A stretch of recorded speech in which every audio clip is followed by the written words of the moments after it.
नमस्कार बंधु मैंने आपण मानक स्वागत मोर चैनल उड़िया शास्त्र को। बंधु मैंने आगामी 3 दिन 5टी राशि व्यक्ति मैंने विशेष भाव में सावधान रुहतु। यही 3 दिन आपण मानक पई साधारण नुहे, विशेष सावधान रहिबा आवश्यक आपणक पई पड़िबो। 3 दिन रे विशेष करी निज कथबार्ता उपरे नियंत्रण रखंतु। मन को जहाँ आसुची सबकिछि समस्तक सामना रे कहि दियंतु नहीं। विशेष करी परिवार रे छोट कथा को बड़ करी मतभेद सृष्टि करंतु नहीं। धन संबंधी कार्य रे मध्य सावधान रुहंतु। काहाकु देखि तुरंत टंका निवेश करंतु नहीं। कौनसी कागज पत्र भल भाव पढ़ी न देखि साइन करंतु नहीं। कहार कथा सुनी तुरंत निज निष्पत्ति बदलांतु नहीं। परिस्थिति को भल भाव बुझी अन्य मानक कथा ठीक भाव में शुणी तापरे निष्पत्ति नियंतु।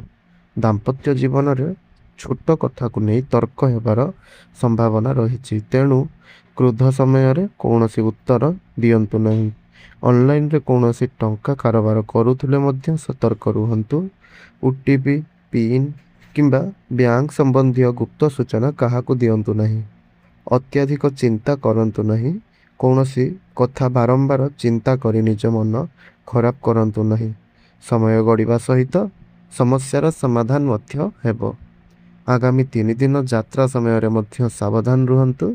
गाड़ी चलाइबा समय रे मोबाइल ठारू दूरे रुहंतु। गाड़ी चलाइबा बेले मोबाइल व्यवहार करंतु नहीं। निज पारिवारिक और आर्थिक गुप्त कथा अन्य माननकु कुहंतु नहीं। कुसंग और खराब बंधु माननक ठारू एही 3 दिन संपूर्ण दूर रुहंतु। ऑफिस किंबा व्यवसाय रे कौनसी बड़ निष्पत्ति नेबा और अधिक धन खर्च करने पूर्वर भल भाव में चिंता करंतु। केही निज स्वार्थ पई मिठा कथा कही आपण को प्रभावित करि पारंती, तेणु केवल मिठा कथा सुनी काहाकू विश्वास करंतु नहीं। काहाकू धार देउथिले लिखित प्रमाण बिना टंका दियंतु नहीं। तेबे से 5टी राशि मध्यरु प्रथम राशि हेउची सिंह राशि। सिंह राशि व्यक्ति माने आगामी 3 दिन निज कथबार्ता उपरे विशेष नियंत्रण रखंतु।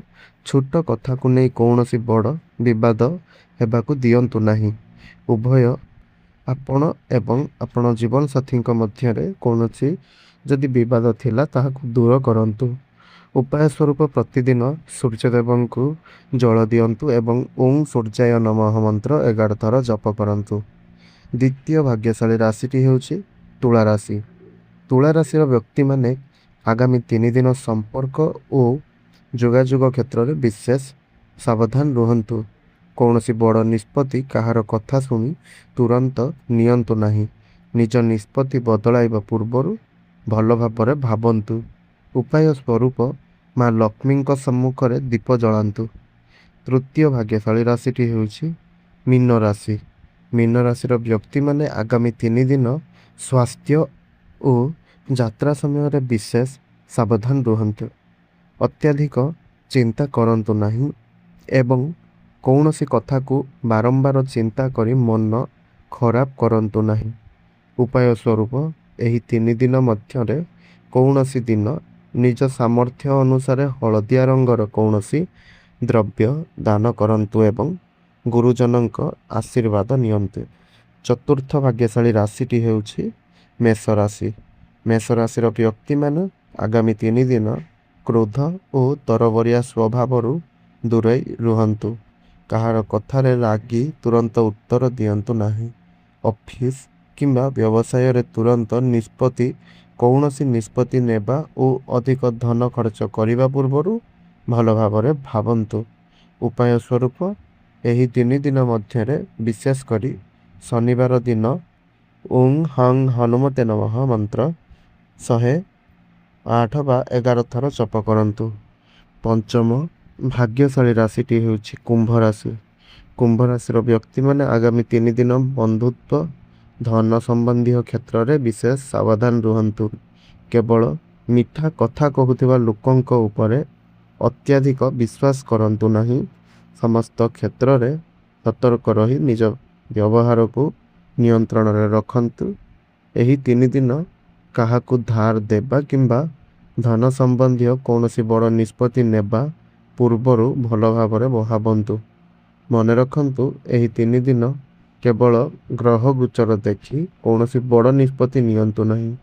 ଯଦି କୌଣସି ବଡ଼ ନିଷ୍ପତ୍ତି ନେବାର ଆବଶ୍ୟକ ପଡ଼େ ତେବେ ନିଜ ଜନ୍ମ କୁଣ୍ଡଳୀ ଓ ବର୍ତ୍ତମାନର ଦୈନିକ ରାଶିଫଳ ସ୍ଥିତିକୁ ମଧ୍ୟ ବିଚାର କରନ୍ତୁ। ତେଣୁ ଆଗାମୀ 3 ଦିନ ସମସ୍ତେ ସାବଧାନ ଓ ସତର୍କ ରୁହନ୍ତୁ। ନିଜ କଥାବାର୍ତ୍ତା, ଧନ, ସମ୍ପର୍କ ଓ ଯାତ୍ରା ପ୍ରତି ବିଶେଷ ଧ୍ୟାନ ଦିଅନ୍ତୁ। ଆପଣଙ୍କ ରାଶି କ'ଣ ଅଟେ କମେଣ୍ଟରେ ତାହା ନିଶ୍ଚୟ ଆମକୁ ଜଣାନ୍ତୁ। ଭିଡ଼ିଓଟିକୁ ଲାଇକ୍ କରନ୍ତୁ ଏବଂ ଅନ୍ୟମାନଙ୍କ ସହିତ ସେୟାର କରନ୍ତୁ। ଚ୍ୟାନେଲକୁ ସବସ୍କ୍ରାଇବ୍ କରି ବେଲ୍ ଆଇକନ୍କୁ ପ୍ରେସ୍ କରନ୍ତୁ, ଯାହାଫଳରେ ଆଗାମୀ ଦିନରେ ଆମେ ଯେଉଁ ନୂଆ ଭିଡ଼ିଓ ଅପଲୋଡ଼ କରିବୁ ତାହାର ସୂଚନା ଆପଣ ସର୍ବପ୍ରଥମେ ପାଇପାରିବେ। ଧନ୍ୟବାଦ।